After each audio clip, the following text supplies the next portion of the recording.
भारतवासियों याद करो,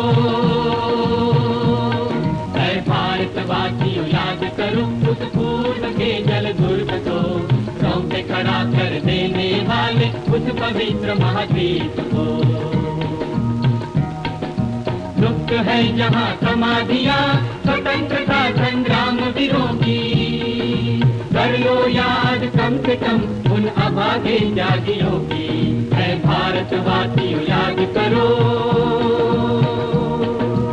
ऐ समाया जिसके सागर में गंगा जमुना का पवित्र जल रहते हैं, वहाँ अब भी भाई बहनों का एक बड़ा दल।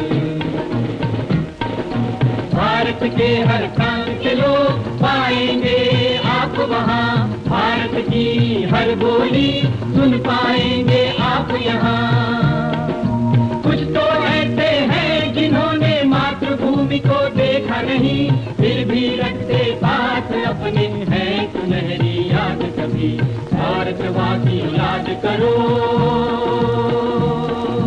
कुछ तो ऐसे हैं जो सुनाते पुरानी दास्तां, हर पत्थर दिल को दिलाने वाले कारस्तान। झगड़े आते थे पहले हथकड़ियों में हमारे भाई, है उन्हीं को ही देनी अब स्वतंत्रता की बधाई। है भारतवासियों याद करो, उस पूर्व के जल दुर्ग को रोंगटे खड़ा कर देने वाले उस पवित्र महाद्वीप।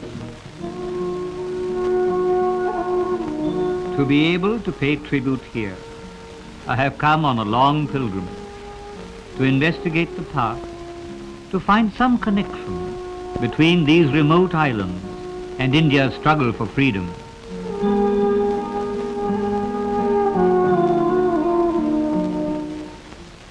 The Andaman and Nicobar Islands in the Bay of Bengal are over 1,200 kilometers south of Calcutta and 1,200 kilometers east of Madras. They were sparsely populated.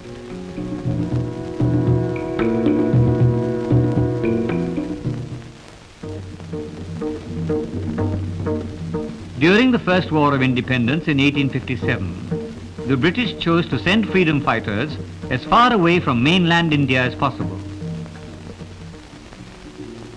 Nearly 4,000 revolutionary sepoys were transported here for life to begin colonization of the island.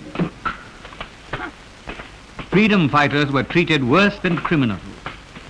They were compelled to clear the land so that a prison might be built for themselves.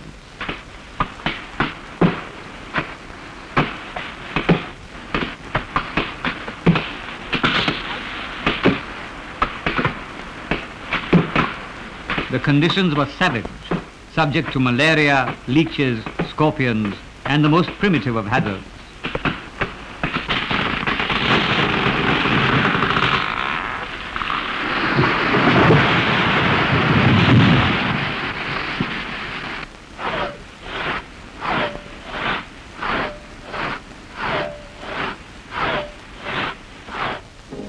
Here on Ross Island, the first task was to build comfortable quarters for British officers. A ballroom with a parquet floor, the Chief Commissioner's residence, the church and barracks were modelled on the surroundings of Windsor Castle, a little England in a jungle maintained meticulously by over 600 convicted freedom fighters.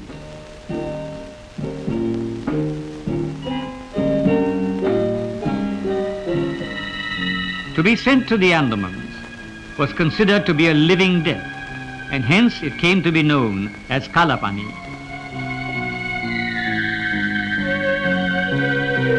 An English observer, Bowden Closs, speaks of the melancholy surrounding this little piece of glory. Prisoners were set free on nearby Viper Islands to make friends, one supposes, with poisonous snakes. Who knows how many survived? In February of 1872, Lord Mayo, the Governor General of India, toured the convict settlement. Understandably, a somewhat angry Pathan by the name of Sher Ali stabbed Mayo with a homemade knife.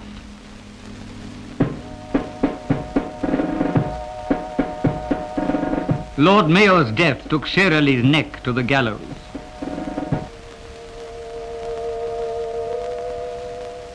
It was urgently decided to build a prison along the lines of Pentonville in London, but on a much larger scale, an imperial scale.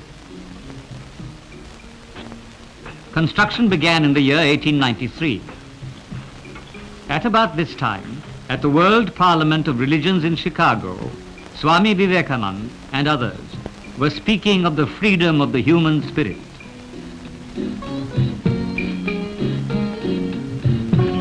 And yet here was a classic example of building a prison designed to crush the human spirit.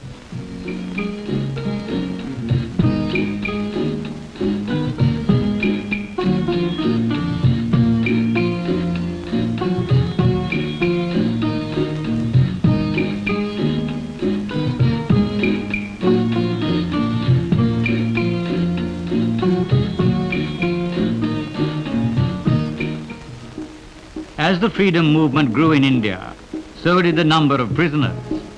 Many of them came to Kalapani from every part of the country. Manacled feet, which would perhaps never see wife or child or beloved village soil again. They came as martyrs willing to die for their country.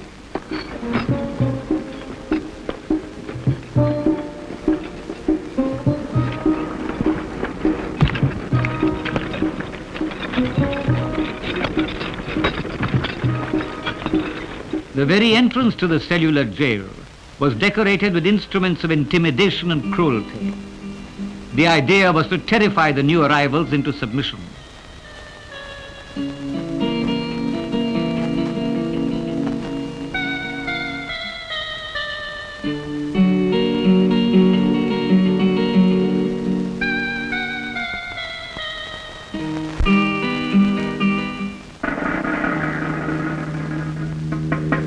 This was known as cellular jail because each man was kept separate in a separate cell, incommunicado, alone.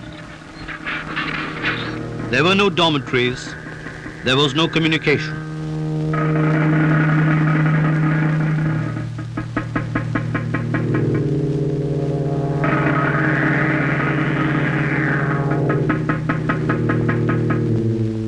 Among the prisoners were those who took part in the Alipur bomb case: Barindra Kumar Ghosh, Indu Bhushan Rai, Ashutosh Lahire.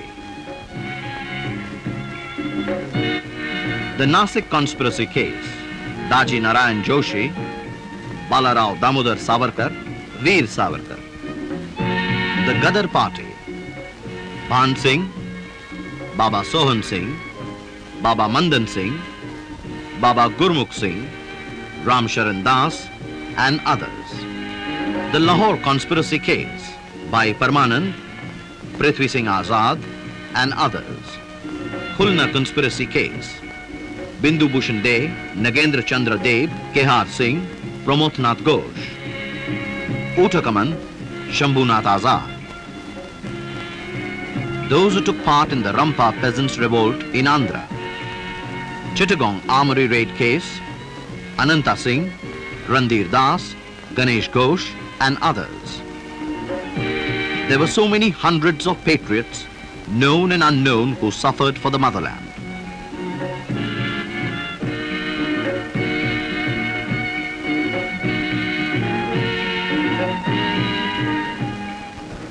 At all times, every prisoner was watched from different points.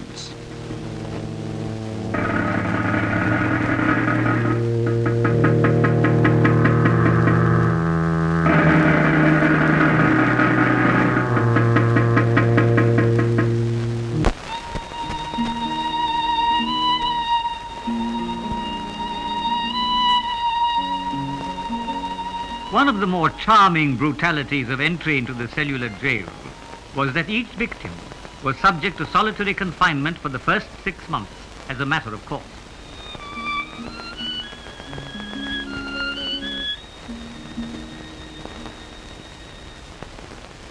If anyone muttered a word of complaint, he was made to wear gunny or other coarse fabric for 3 months, scratching the skin to distraction.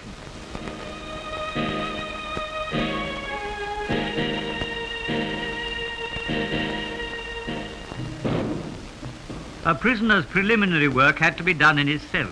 He could not go outside. 2 pounds of coconut fibre had to be extracted in his cell each day.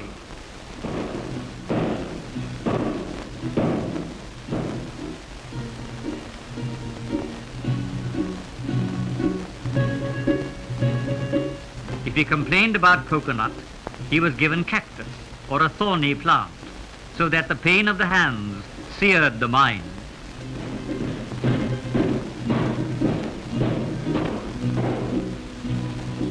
The worst punishment was to be marched off to the oil crushing mills.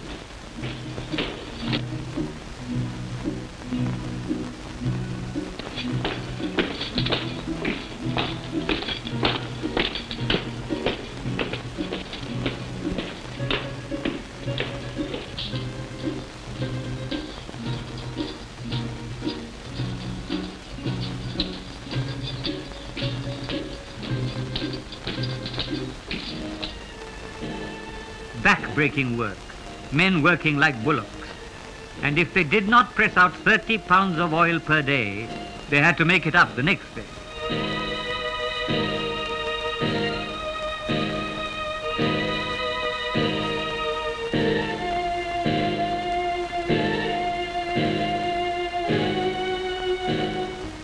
If a prisoner didn't deliver the goods, according to the jail manual which I have seen, he was handcuffed against a wall and kept standing for 7 days.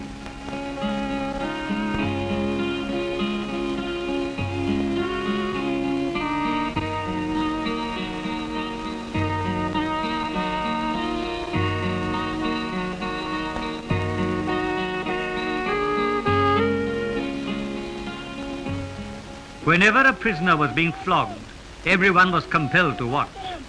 This at a time when European humanism was being preached to the world. Vande Mataram! Vande Mataram!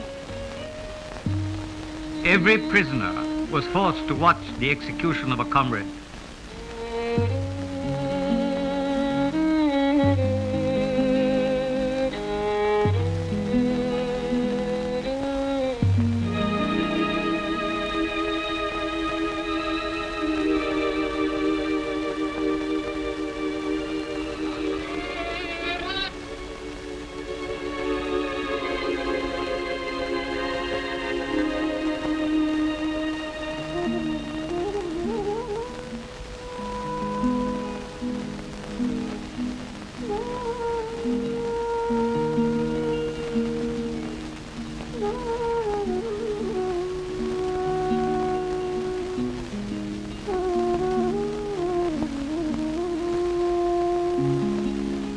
The despair generated in this well-organized cellular jail was such that some spirits did break because existence became intolerable.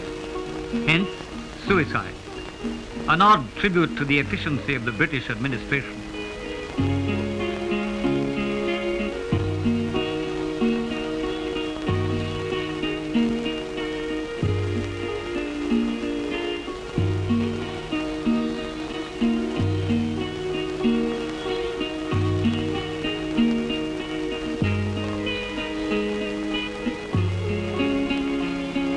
Sometimes bodies were released to the local settlers, the children of early revolutionaries and others who had lost their identity, their names, those who could never go back to India.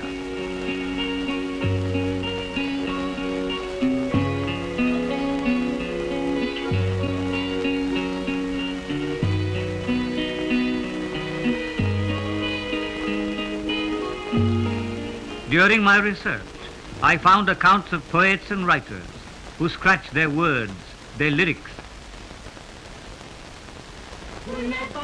These were whitewashed.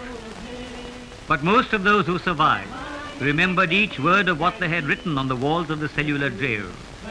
And they remembered each cry of anguish they heard from the next cell.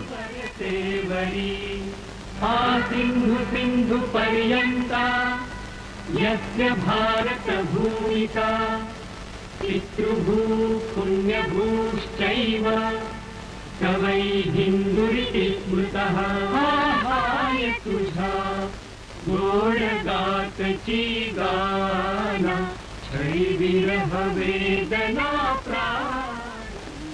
In 1937, the Indian National Congress, when it came to power in the provinces, demanded a change in the policy of transportation to the islands. Repeated hunger strikes, plus this demand by the Congress, led to the release of political prisoners in 1938.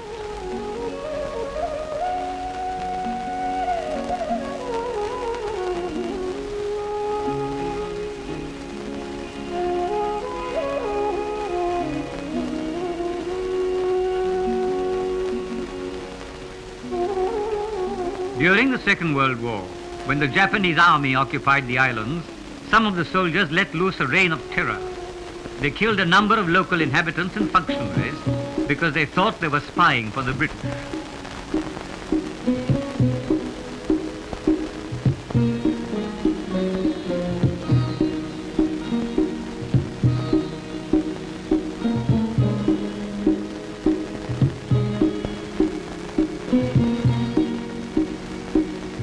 They were buried in a common grave, which is still a place of pilgrimage.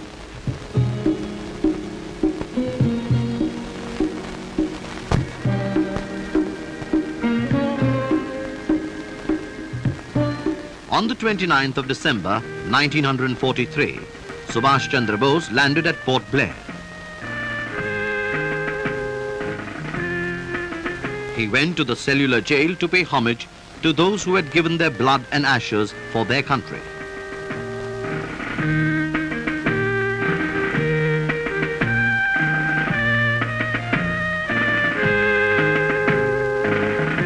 He raised the Indian tricolour for the first time.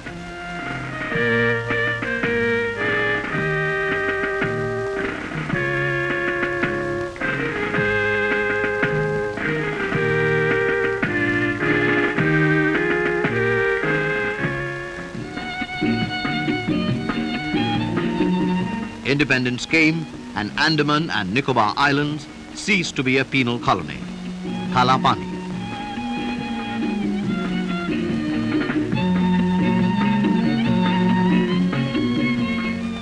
The cellular jail today is a national monument. This is the pilgrimage upon which I have come.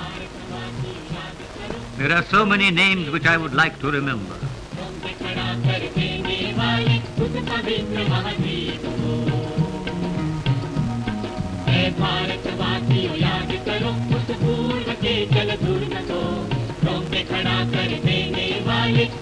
I would like to pass on to my children's children the unflinching courage of these men, for it was they who helped to give us the freedom which we cherish today.